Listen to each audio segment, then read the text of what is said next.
Welcome to Ashwini TV news. చెవిలో వచ్చే ఆరోగ్య సమస్యలను నిర్లక్ష్యం చేయకుండా వైద్యులను సంప్రదించాలని ఆడియాలజిస్టు డాక్టర్ శివకృష్ణ అన్నారు.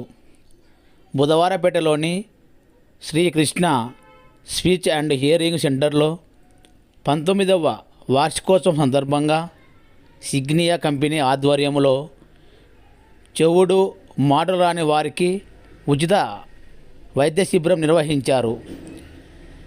ఈ శిబిరాన్ని ఈఎన్టీ వైద్యులు doctor R Sravanthi, doctor Krishna Chaitanya, doctor B Sravanthi, doctor Madhavi, doctor S Anil Kumar, doctor V Sridhar ప్రారంభించారు.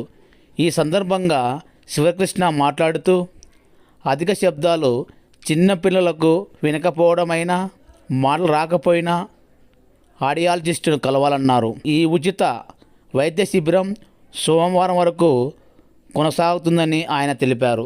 అనే కంపెనీ బేసిక్గా వినికిడి యంత్రాలను తయారు చేసే కంపెనీ. ఈ కంపెనీ ఉద్దేశం ఏమిటంటే వినికిడి ప్రాబ్లం అనేది బేసిక్గా మన భారతదేశంలో దానికి సంబంధించిన అవగాహన వచ్చింది 1964లో.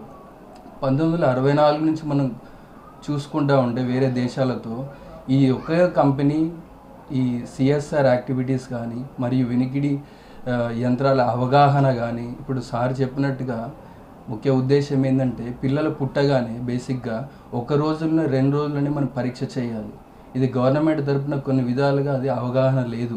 సో ఈ వినికిడి క్యాంపు ద్వారా ఏమవుతుందంటే పిల్లలను చిన్న వయసులోనే మనం గుర్తించడం ద్వారా పిల్లలకు మళ్ళీ 3వ నెల నుంచే మన చెవి మిషన్స్ పెట్టి స్వతహా తల్లి మాటలు వింటూ వాళ్ళు అవగాహనతో వాళ్ళ ఎడ్యుకేషన్ సెక్టార్లో కానీ వాళ్ళ ప్రోగ్రెస్ రిపోర్ట్లో కానీ బేసిక్గా ఆ డెవలప్మెంట్ అనేది జరుగుతుంది. ఈ అవగాహన లేకపోవడం వల్ల చాలామంది ఈ మన tier 4 city, tier 3 city, tier 1 సిటీలు ఇప్పుడు మీరు చూసుకుంటూ ఉంటే హైదరాబాద్ కానీ బెంగళూరు కానీ వేరే వేరే సిటీలలో కార్పొరేట్ హాస్పిటల్స్ ఉంటాయి కాబట్టి ఇవన్నీ ఫెసిలిటీస్ దొరుకుతాయి. సో ఇవన్నీ టైర్ 4 సిటీ జిల్లాలు మండలాల్లో చూసుకుంటే అవగాహన దొరకదు. అవగాహన లేకపోవడం లేదు ఎఫోర్డబిలిటీ బిలో పవర్టీ పీపుల్. ఈ క్యాంపు ద్వారా ఏమవుతుందంటే తొందరగా మనం నిర్ధారిస్తాం. ఫర్ ఎగ్జాంపుల్ ఒక బాబు సంవత్సరాల పిల్లోడు వచ్చాడు అనుకోండి, ఎంత నిర్ధారిస్తే వెంటనే మిషన్స్ పెట్టిన మాటలు వింటారు. ఒకవేళ 5 సంవత్సరాలకు వస్తే 5 సంవత్సరాలతో బాబు స్పీచ్ థెరపీకి రావాలంటే 10 సంవత్సరాలకు ఆ బాబు మాట్లాడాల్సి వస్తుంది.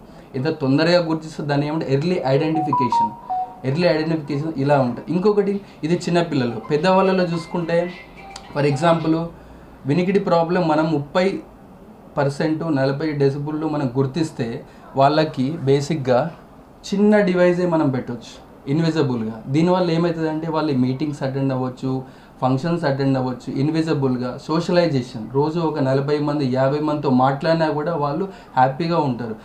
వాళ్ళు చేసే వృత్తిలో కానీ మంచి సంపాదన ఉంటుంది. బేసిక్గా ఇలా విధంగా ఇన్విజిబుల్ డివైస్ పెట్టుకోవడం వల్ల ఏమవుతుందంటే వయసు ఒకవేళ ఫర్ ఎగ్జాంపుల్ లాస్ట్ 90-50 వరకు వచ్చారనుకోండి పెద్దగా ఉంటాయి మిషన్స్. అప్పుడు ఏమైతే నేను పెట్టుకోరు, నాకు కాస్మెటిక్గా ఇబ్బంది. దానివల్ల ఏమవుతుంది ఎదుటి వాళ్ళతో మాట్లాడలేరు, కలవలేరు. సో ఎంత ఎర్లీగా ఐడెంటిఫై చేస్తుంటే అంత చిన్న డివైజెస్ ఉంటాయి, ఎంత లేట్గా వెళ్తే అంత విజిబిలిటీ ఉంటాయి.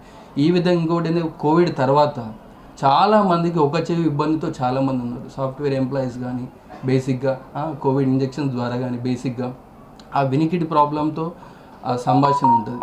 సో నేను చెప్పబోయే ఒకటే ఉద్దేశం ఏంటంటే మన కర్నూలు కృష్ణ గారు Srikrishna speech and hearing centre ఆయన సిగ్నియాతో మాకు అసోసియేట్ అయ్యి ఆల్మోస్ట్ 19 సంవత్సరాలు నడుస్తుంది. మేము ఉద్దేశం ఆయన గురించి చెప్పే ఉద్దేశం ఏంటంటే ఆయన ఈ క్యాంప్ గురించి చాలా ఖర్చు పెడతారు. మేము అడుగుతూ ఉంటాం చాలా విషయాల్లో. ఏమంటే సార్ అవగాహన చాలా ముఖ్యం. మా దగ్గర చాలా పిల్లలు వస్తారు, 15 సంవత్సరాల పిల్లోడు వచ్చి మాకు మాటలు రావాలని అంటారు, కానీ అవగాహన లేదు. ఈరోజు ఎంతోమంది శ్రీశైలం నుంచి కూడా వచ్చారు చాలామంది పేషెంట్స్. సో అవగాహన అనేది చాలా ముఖ్యం. ఎర్లీ గుర్తింపు అనేది ఎప్పటికైనా ఎర్లీ ట్రీట్మెంట్. మనం ఏదైనా హార్ట్ అయినా చూడండి, బేసిక్గా మోకాళ్ళ నొప్పులైనా చూడండి, అంతే కదా. ఎంత ఎర్లీగా చేస్తే అంత ఖర్చు అంతా తగ్గుతుంది. ఎంత లేట్గా చేస్తే అంత ఎక్కువ కాస్ట్ మిషన్స్ పెట్టుకోవాల్సి వస్తుంది. ఎందుకంటే మనం రోజు ఉండే వాతావరణంలో 1,00,000 నుంచి 5 లక్షల మాటలు వింటాం మనం.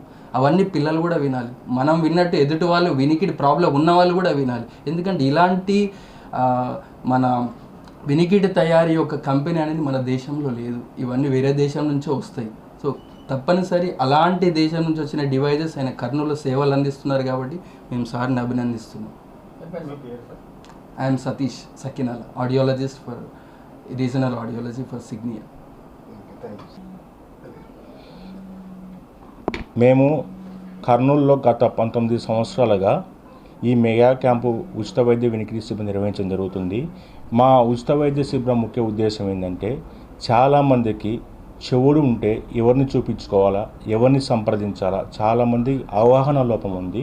సో ఈ వినికిడి సమస్య వచ్చినప్పుడు నెగ్లెక్ట్ చేయకుండా వెంటనే ఈఎన్టీ డాక్టర్ని కానీ మన దగ్గరలో ఉన్నటువంటి ఆడియాలజిస్ట్ని కానీ సంప్రదించినప్పుడు వాళ్ళు తగిన సలహాలు సూచనలు ఇవ్వడం జరుగుతుంది.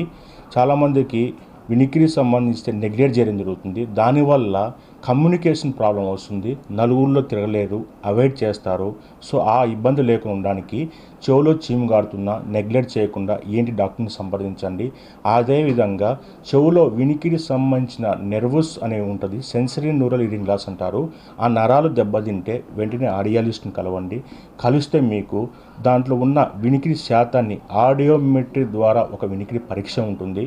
ఆ పరీక్ష చేయించుకున్నప్పుడు ఎంత శాతం వినికిడి ఉంది, కుడిపక్క ఎంత శాతం ఉంది, లెఫ్ట్ ఇయర్ ఎంత శాతం ఉంది తెలిసిన తర్వాత దాని ప్రకారము డిజిటల్ హీరింగ్ ఎయిడ్స్ అని మనకి ఇప్పుడు అందుబాటులో ఉన్నాయి. చాలామంది వినికిడి మిషన్లు పెట్టుకోవడానికి నామోషి ఉంటుంది,